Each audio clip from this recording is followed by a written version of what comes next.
know, it feels like I won't leave you guys alone. What up, people? It's your boy Chief from Guendouzi Eagle Eye coming to you again with a brand new video. This time is to talk to you about the Sporting versus Arsenal game, and in particular, it's the player ratings. So I ain't going to waste too much time with this. I'm just going to jump straight into it and bang this video out as quickly as possible. So let's go with Bernd Leno. I thought he did well, largely. Thought there was one little dodgy moment that he had. But aside from that, I think he's just growing in confidence. Martinez must be thinking, fucking hell, who do I have to blow to get a game? Because he just doesn't seem to be fancied by the manager for whatever reason. And that, to be honest, concerns me as a fan. Because Wenger didn't really fancy Martinez either. Now Emre doesn't really fancy Martinez. Maybe this kid just doesn't have it. And if he doesn't have it, cut him loose. But going back to Leno, I thought he did all right. I'll give him a 7 out of 10. Lichtsteiner, I didn't think had a good game yesterday. At all. I'm not going to lie to you. See, for all the hope we had about Lichtsteiner pushing Bellerin, that's the rhetoric that a lot of Arsenal fans have gone with this season. He's suffering when it comes to that pace, yo. He's suffering. And I thought he might. That was my area of concern, that Sporting Lisbon like producing those wingers. And damn, they were giving him some props. Especially that left back, Bruno. Fuck, my gosh.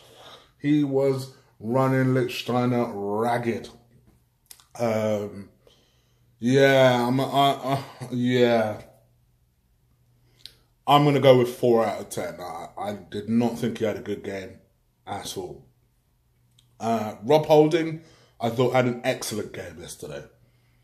Excellent game. I tell you, Rob is causing Mustafi problem. Rob is making Mustafi sweat right now. He's making him sweat right now. My man has stepped up his game. And I'll tell you what, his debut season, I thought Rob Holding was really impressive. And then last season, I don't know what the heck happened. I don't know what happened last season. But then again, the whole team was crap last season. But I'll tell you what, at the moment, he is up in his game. And I think he's playing really well. Playing some really good football. And I'd give him a 9 out of 10. Intriguingly, though, isn't my man of the match. Next to him, Socrates, I thought played well, had a solid game. Probably was lucky to be on the pitch. If we're being real. But I thought was solid, and I'll give him a 7 out of 10. Left back, Granit Xhaka. Considering it's not his position, my man is doing really well in that spot. He's not going to ever offer us width because he's not a left back. And he's never been the most mobile player even when he's in the middle. Never mind when he's playing out left. But I thought he was solid last night. And for me, I'd give him I'll give him a 7 out of 10. I thought he was all right yesterday. I really did. El Dede. I've said this before and I'll say this again. Spoiler alert, he's going to be the first name on my chopping block in January. Can I see us realistically selling him in January? Probably not. I can't see us selling both Ramsey and El Nene in January. I personally would. I'd cut loose with them both. I'd promote Ainsley Maitland-Niles and try and buy a central midfielder, but that's me. To me, I don't know if his confidence is just gone because of Torreira's arrival, because of Guendouzi's arrival.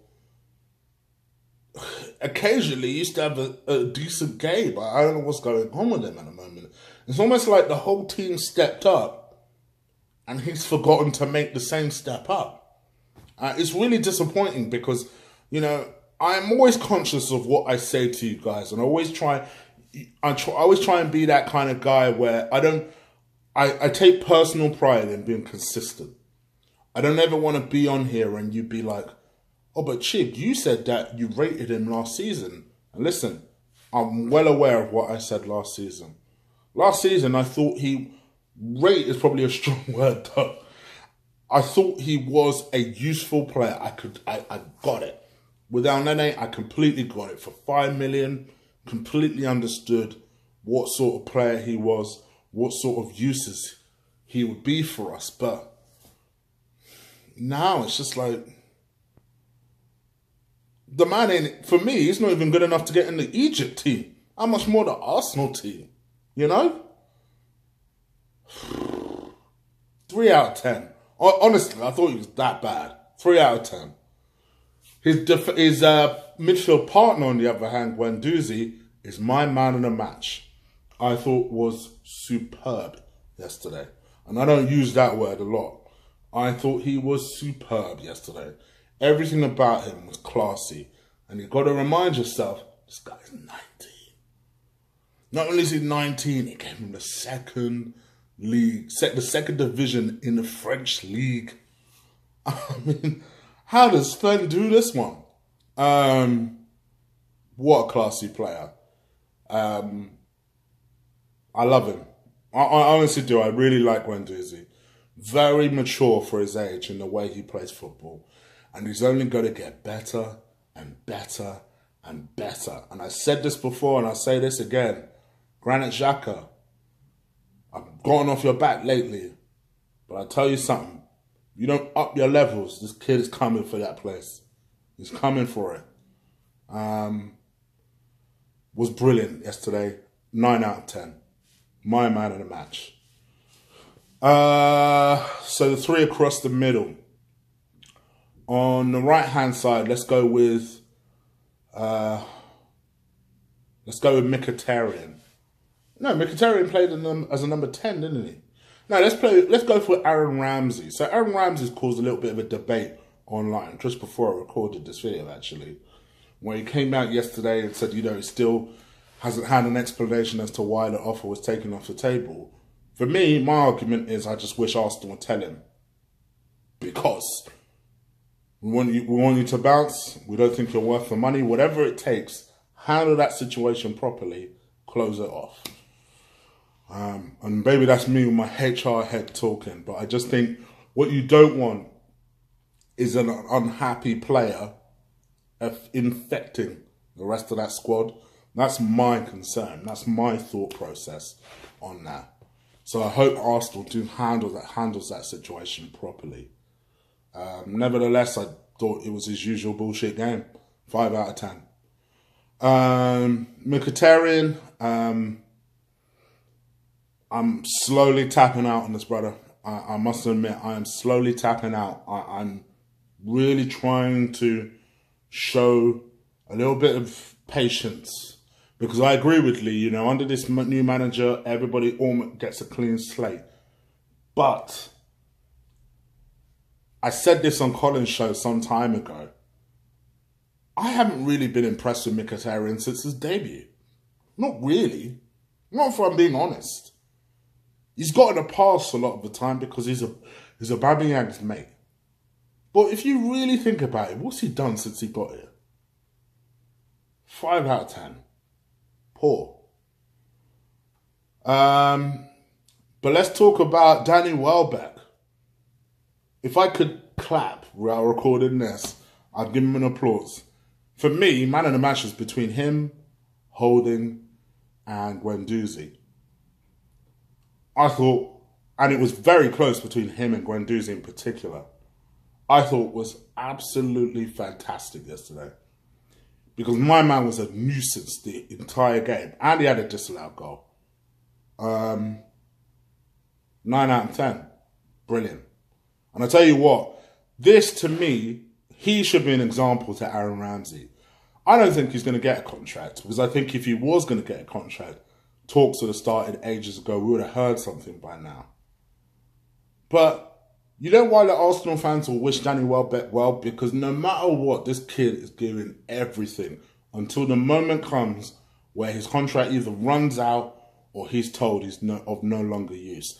He should be the prime example for Danny Welbeck, for Aaron Ramsey, as to how to conduct yourself in this situation.